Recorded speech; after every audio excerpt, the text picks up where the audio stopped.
There is no shortage of information about the pollution in Onondaga Lake, or of the massive cleanup efforts that are now taking place. The goal of this film is to share with the viewer some of the remarkable stories that may have been lost along the way.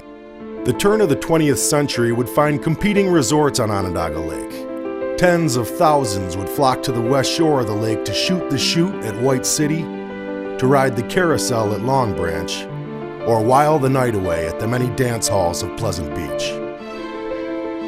The skies above Onondaga Lake would be home to a boat that could fly, and to a hot air balloon daredevil who sadly could not.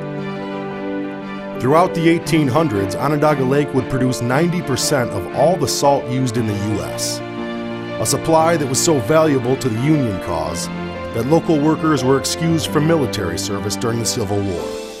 Many would volunteer to fight and go on to distinguish themselves at Gettysburg and on Sherman's famed March to the Sea.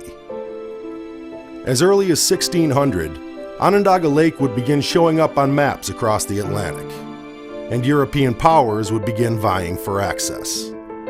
Drawn by the presence of the salt, yes, but especially at first, it was access to the people of the region that drove so much interest. The Onondagas had lived with, on, and around Onondaga Lake for thousands of years. The lake was the centerpiece of the Iroquois Confederacy and is believed to be its founding place.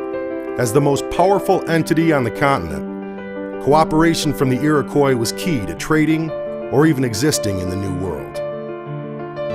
To early European explorers and missionaries, Onondaga Lake would provide a point of entry, and on at least one occasion, provided a hasty retreat. Onondaga Lake has been many things to many people over the years. These are stories of industry and innovation, of courage and conflict, of a thriving city that would become a hub of the industrial age, and of a glorious society that would stand as a model for democracies throughout the globe. This is a story of differing perspectives and of hope for reconciliation. This is the story of Onondaga Lake.